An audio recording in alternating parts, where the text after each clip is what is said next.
Nous consacrons dans le parcours de l'exposition une salle aux années 20. C'est une décennie particulièrement complexe et particulièrement riche dans la vie de Pablo Picasso, au cours de laquelle il va explorer des styles et des domaines extrêmement divers.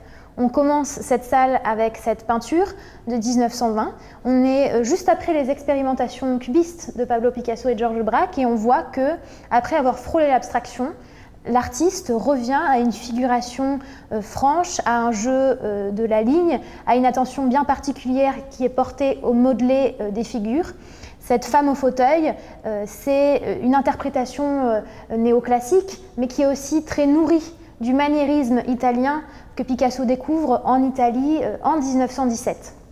La femme assise, c'est un thème privilégié dans l'œuvre de Pablo Picasso et on la retrouve à plusieurs reprises dans le parcours de l'exposition.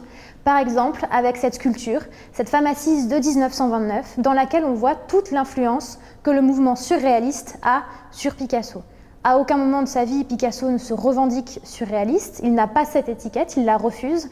Pourtant, il est très proche des cercles surréalistes, il dialogue avec eux et cela donne dans son œuvre des sculptures comme celle-ci qui sont à mi-chemin entre la représentation humaine et la représentation minérale.